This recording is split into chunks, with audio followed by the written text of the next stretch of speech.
So I just feel inspired to share because I recently went to the gym.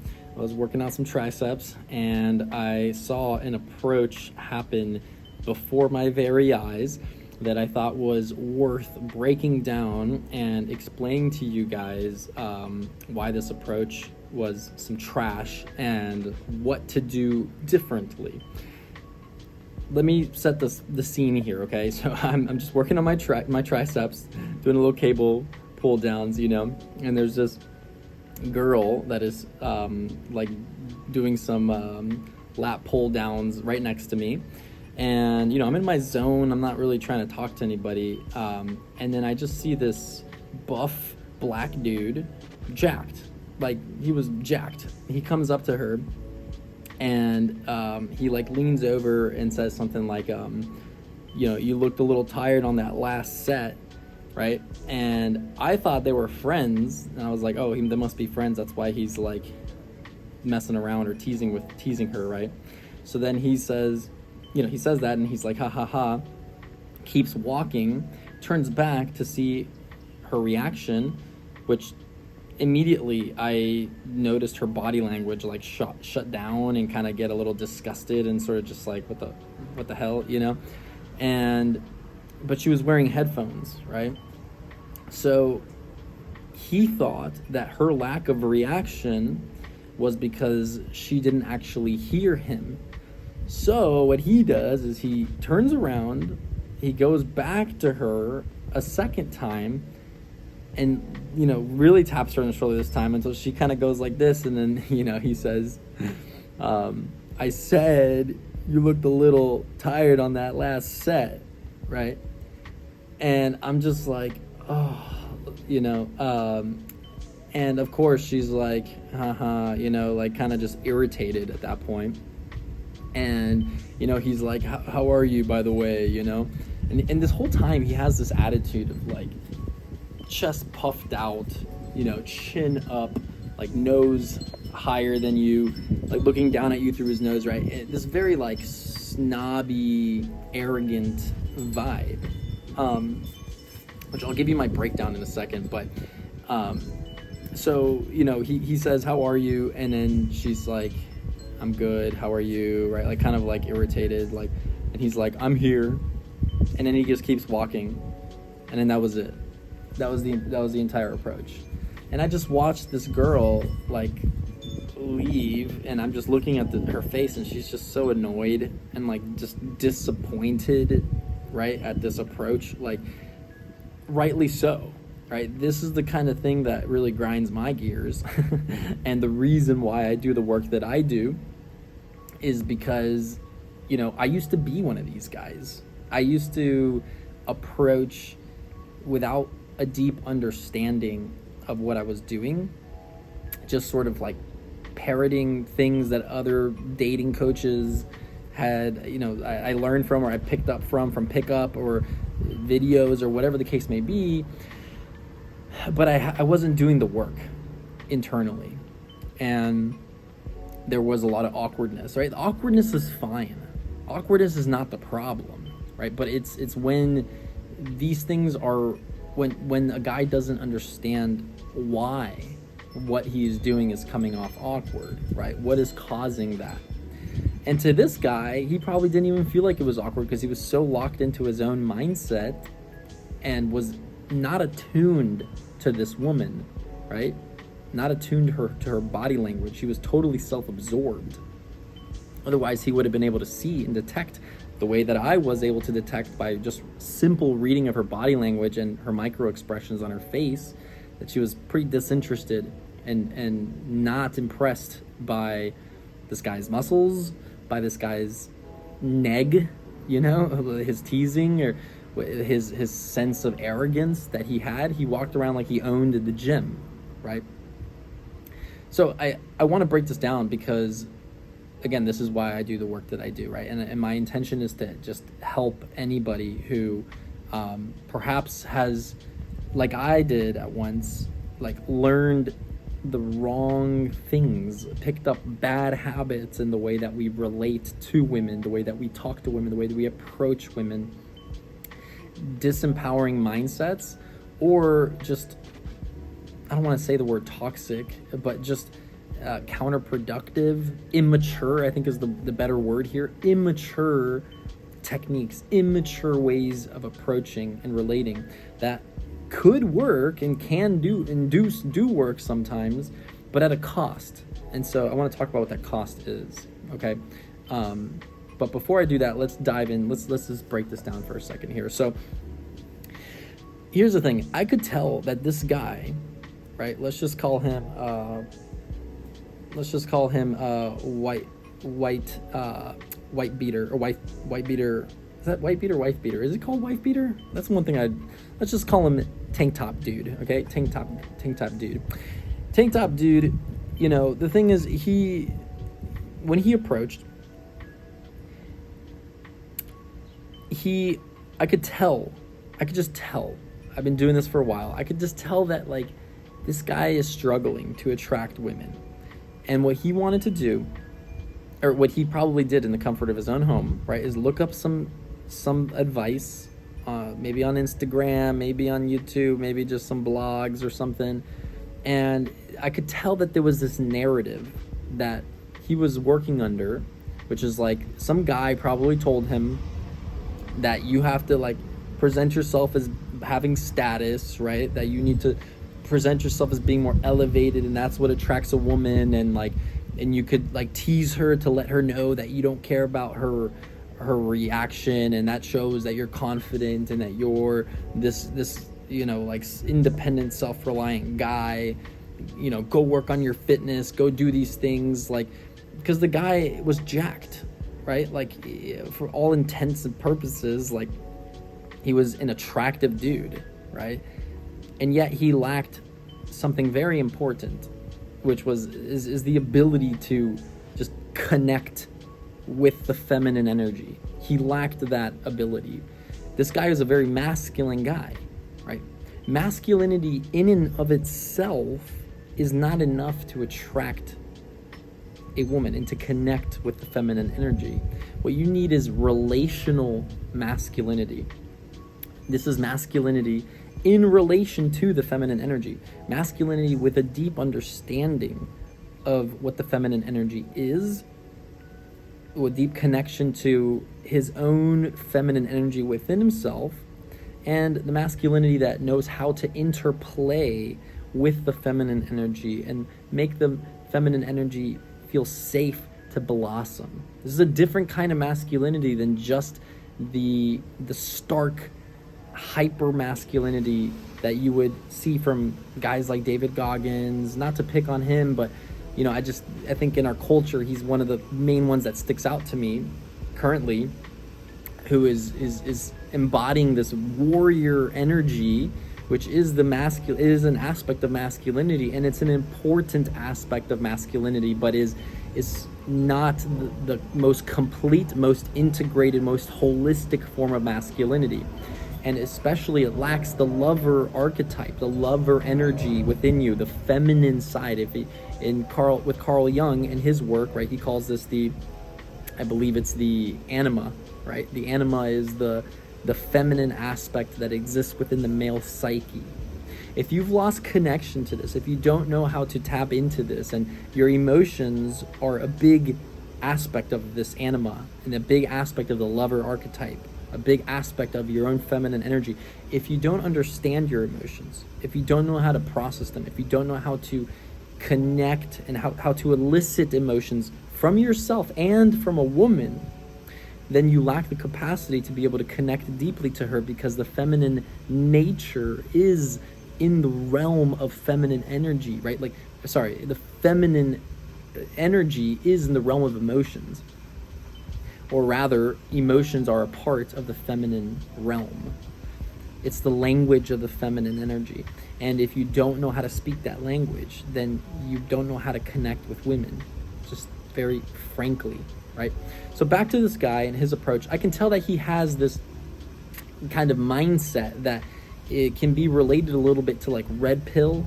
And there are aspects of red pill that are true and that are important to recognize, right? Especially the things that are kind of like being derived, some of the things that are being derived from evolutionary psychology, right? There's aspects there to explore. I'm not anti-red pill. I'm not pro-red pill. Everything, every single person, every single model, every single structure, every single pill can have certain aspects of truth, and it can also have certain aspects that are completely untrue and toxic and misinformed and immature, right? So it's up to you to sift through and extract the golden nuggets of wisdom, if there are any, and discard the rest, right? I don't think it's wise to throw out the baby with the bathwater, but I also don't think it's wise to just subscribe to any way of thinking about the world, any model for reality, any reality filter, any pill, any group, right? Blindly, and just because he's like, oh, I'm red pill. But it's like there's a lot of different beliefs within red pill. I'm Republican. There's a lot of different beliefs within Republican. I'm Democratic, right? There's a lot of different beliefs in there. So it's important to understand what is serving you and what's not serving you. And I can tell that this guy had a lot of those mindsets that I often hear with people who promote red pill or who are deep, extreme advocates of red pill, without fully understanding or seeing even how certain of those mindsets are actually having a adverse reaction, not yielding the results that they want in the first place, okay? So, with this guy, right, like I could tell he had that mindset, and he goes into it thinking that if he says this light joke, right, like, oh, you looked a little tired on that last set, that somehow she would be like, oh, this guy must be confident because he doesn't care to insult me, basically, right? Like he's okay with teasing me. That demonstrates confidence. And so, wow, like this guy must be confident, right? Like I could tell that that's what he was thinking, but it's fundamentally lacking the connection piece. Teasing is okay, but you need some rapport there, right? You need, and there's an art to teasing. In fact, I would recommend to save teasing until later, until a connection has been established. There was not really any connection established, right? There was no buy-in, no investment. She didn't know who the hell this guy was. He just came up to her randomly, right? You don't want to open like that. Now, for certain women, that may work, but here's the cost. Remember I talked earlier, I was saying there's going to be a cost to this. Here's the cost, is that if a woman is actually attracted to that and actually turned on by that, then chances are she's got her own unhealed stuff, okay? Because what you basically just did is you elicited doubt in her, you elicited insecurity in her, and it's from that place of insecurity that now she is now attracted to you or curious about you or wanting to talk to you now to gain your approval, right? So what you're doing, if you're using negging and teasing and this like disqualifying kind of thing, right, that you learn in pickup and dating, like, oh, you know, like, you're cute, too bad that you're not my type kind of thing, right? Like this stuff, I know you guys know what I'm talking about. I know you've read a blog here or seen a video there. This kind of energy, right? What is the objective? Have you ever really thought about that? What is the objective behind that? What is the principle behind it? Why does it work sometimes? And why does it horrifically not work other times? But even when it does work, why does it work? Well, it's this. It's taking advantage of certain women's insecurity, right? Their insecure attachment style tendencies. It's taking advantage of this, and it's giving the illusion that you yourself are secure when it's actually just a behavior, a technique. But fundamentally inside, you're not secure, because if you were, then you wouldn't have to rely on these techniques in the first place, right? So recognize that when it does work, the cost is that the woman that you are attracting using this method is a woman that you probably don't want to ultimately be with in the long run. Now, if your only objective is to hit it and quit it, then fine, that may work for you, right? Because you're not interested in finding a high quality woman who's secure in herself, who you can actually do the work with and go deep into a relationship with and all these things. If your only objective is sex, then okay, keep using these techniques, right? You're gonna keep doing it anyways, so keep doing it until you recognize the costs are starting to outweigh the pros for you, and until you recognize that you want something different, right? I'm not trying to put shame or judgment on this. I went through this phase too, until I realized that I just fundamentally wasn't happy, that I wanted something deeper. I wanted something richer. I wanted to feel a sense of intrinsic self-worth that was detached from wanting and seeking a woman's approval. And if that's what you want, then you got to change your approach, right? You got to do the inner work for that. So that's the cost for using these techniques, even if in the cases where they do work, right? But in this case, it didn't work. And that's why it's because this woman actually had a certain level, a certain threshold of security that she wasn't going to fall for that BS, right? And the reason this guy did it is probably because it might work with certain women, right? But do you see that, like, the women, he's only attracting insecure women. So if you're only attracting insecure women, you got to ask yourself, why is that the case, right? What are you doing that's attracting that?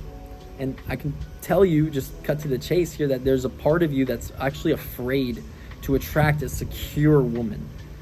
Having an insecure woman like you and attracted to you gives you a sense of control, a sense of power, right? Because you know she's not going to leave you, you know she's not going to cheat on you, you know that you can show up as less than your ideal self and she's not going to call you out on your bullshit, right? But if you want a secure woman now, that's a challenge, right? Because she's going to challenge you and she knows her worth and she's not going to put up with your bullshit. She's going to call you out. And unless you're willing to do that inner work, well, you're not going to, obviously, subconsciously, you're not going to want to attract this woman.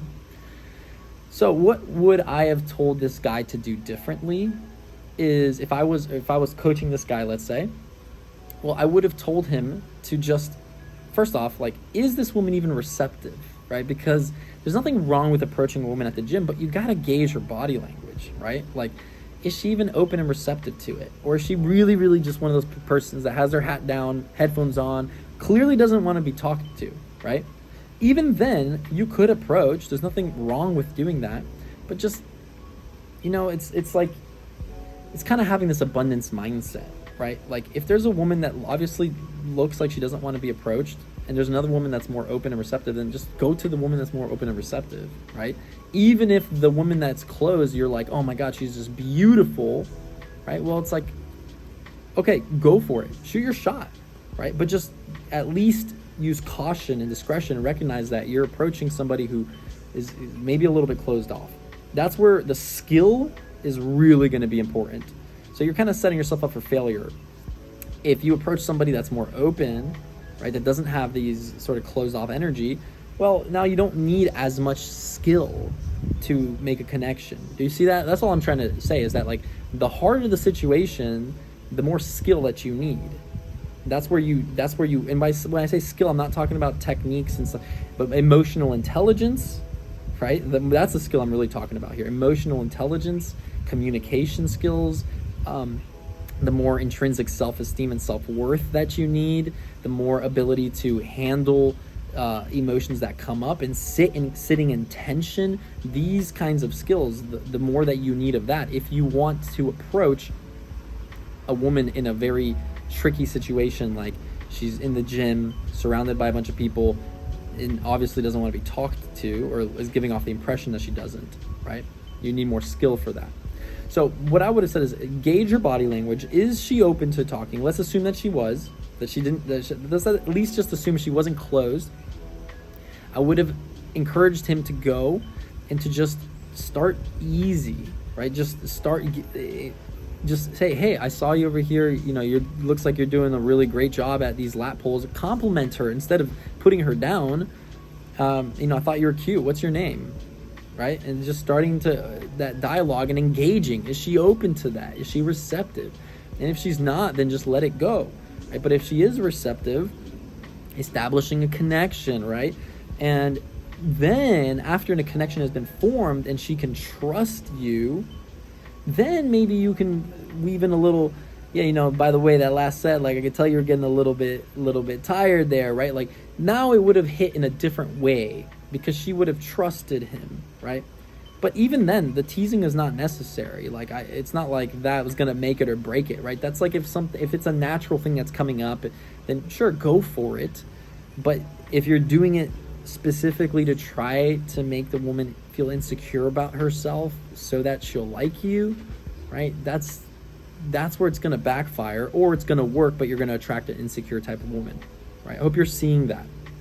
There's a lot of nuance with this, guys. Like this entire world of dating and pickup, it's not clean cut, right? I'm not saying that negging or teasing is wrong. I'm not saying that negging and teasing is right. I'm not saying it's necessary. I'm not saying it's unnecessary. It all very much depends on your personality, how you express yourself, what is authentic for you, how intentional you're being about using these techniques, and how much understanding you have about the principles that underlie the techniques. That's more important than the technique itself, is understanding why the technique works, right? So with teasing, for example, if you tease a woman who is secure after you've built an emotional connection and she trusts you, there's a little bit of trust there. Now, and that teasing is coming as a natural playfulness, of an extension of your playful personality.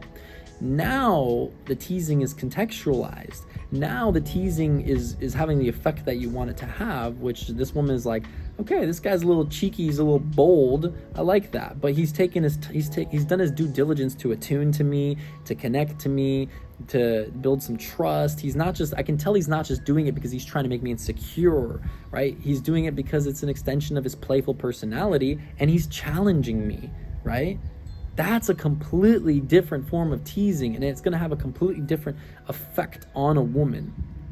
All right, so in summary, what I would have told this guy to do is check, and what I'm telling you to do is, if you're wanting to approach a woman at the gym, check to see if she's open to it. If she looks even a little bit open to it, or if she at least doesn't look 100% closed off, go and approach her. And here's my trick, here's my opener line that I would encourage you guys to say and to use.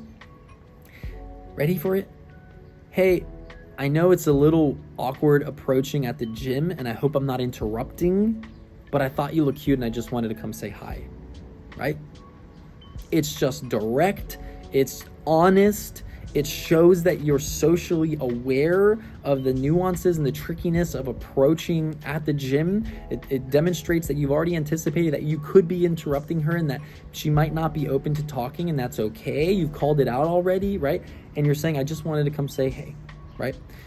And you're sliding in a little bit of a compliment there. I thought you were cute and I just wanted to say hey, right? And then watch what she does.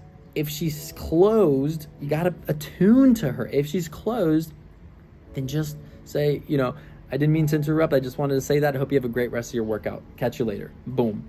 Leave. That's it, right? If she's open now, well, then you can kind of talk and then just ask her, like, what kind of workouts are you doing? Use the low-hanging fruit here. You don't need to come up and reinvent the wheel and think of all this crazy abstract stuff to say. Just, how's your workout going? What are you working on? What are your goals? Cool. Yeah. Tell me more about that, right? Like, when did you first get into this? Use what's around you. Use what she's interested in, right? Use what she's focused on as your source of things to talk about. Get curious, get to know her, right? And then at the end, if you guys are vibing and say, hey, I don't want to take you away from your workout for too long. I also got to go finish mine, but I would love to keep chatting and getting to know you better. Would you be open to hanging out sometime, right? Just boldly asking, seeing again, attuning. How is she responding? Is she hesitant? Is she, yeah, sure, that sounds great, right? Based off of her reaction, then you can decide if you want to ask for her number. And then at that point, asking for the number is a natural extension, because you already went for the kill. You already went for the hardest thing, which is asking to hang out, which is the whole point of getting her number in the first place. So you just cut out the middleman, right? And if she's not open to hanging out, then why would you get her number, right? Unless you want a texting buddy, why would you get her number if she's not open to seeing you in person, right? Do you see that? Then you're just getting caught up in this whole texting game, right? Make it easy on yourself. Nobody likes the texting process anyways. So do the legwork up front by asking her just directly. And if she is open, Well, now you have a reason to get her number. It's the natural next step. And you say, oh, well, great. Well, here, put your number in here and I'll shoot you a text and we'll schedule something sometime, right?